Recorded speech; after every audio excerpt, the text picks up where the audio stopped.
जो हम बांग्लादेश में हिंदुओं पर हो रहे अत्याचार की हम कर रहे हैं। इस बीच बांग्लादेश हिंसा पर ममता बनर्जी का बयान आया है।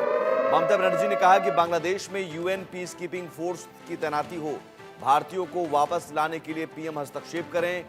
केंद्र सरकार पर ममता बनर्जी ने आरोप लगाया है और पूछा है कि 10 दिन से सरकार चुप क्यों है।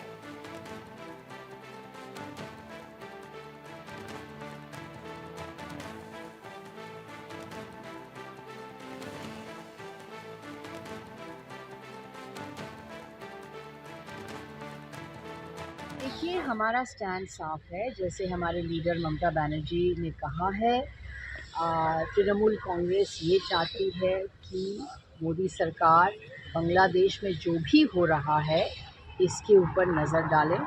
और क्योंकि फॉरेन अफेयर्स के मामले में हम सरकार के साथ होते हैं और बांग्लादेश में जो हो रहा है दुर्भाग्यपूर्ण है।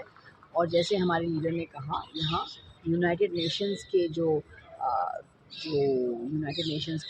ह्यूमन राइट्स और ह्यूमन राइट्स डेलीगेशंस जो हैं वो वहाँ जाएं और वहाँ उनको जो भी बांग्लादेश के नागरिक जो पीड़ित हैं, जो भी नागरिक पीड़ित हैं, उन पर ध्यान दें। ये मोदी सरकार को करना चाहिए। मोदी सरकार को नोट लेना चाहिए कि बांग्लादेश में क्या हो रहा है।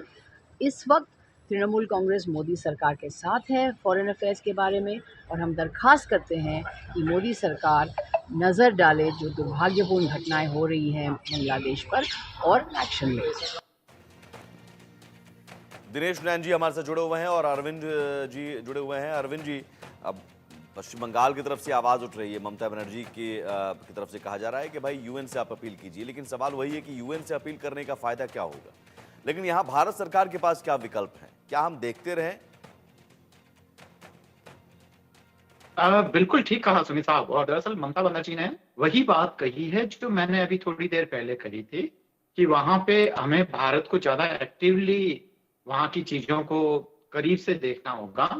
पर यहाँ पर आप देखिए कि भारत सरकार के विदेश मंत्रालय के पास पहले से ही एक्सपर्ट लोग हैं और वो पहले से ही इन सब चीजों को सोच रहे हैं। ममता बनर्जी जी का यह जो बयान है वो हो सकता है कि घरेलू राजनीति से प्रेरित हो, कुछ वोट बैंक की एक बार भी राजनीति हिंदू हो शब्द का नाम नहीं लिया उन्होंने। बांग्लादेश के है। जो नागरिक हैं, पर अगर नीयत साफ है तो मुझे हाँ लगता है कि इस बिल्कुल, सुझाव को ये बता माना रहा जाना है ये चाहिए और बता रहा है हमारी कि दरअसल यहाँ जो कह भी रहे हैं राजनीतिक पार्टियां, जो विपक्षी पार्टियां हैं, उन्हें ये डर है कि कहीं हिंदू हम बोल दें कि हिंदुओं पर अत्याचार कैसे हो रहा है उसे रोका जाए, तो वो वोट बैंक का डर है, खिसकने का डर है। और यही एक विडंबना है, यही एक दुर्भाग्य है इस देश में सियासत का कि हिंसा में भी ये देखा जाता है कि वोट बैंक कहीं खिसक ना जाए तो हम हिंदू बोलें, हिंदुओं पर अत्याचार हो रहा है तो हम चुप हो जाएं। और इस देश में न सिर्फ पॉलिटिकल पार्टीज की तरफ से बल्कि कई सारे बॉलीवुड के सेलिब्रिटीज हैं, कलमकार हैं, बुद्धिजीवी हैं, जिन्हें गाजा दिखता है, रफा दिखता है, लेकिन बांग्लादेश नहीं दिखता है।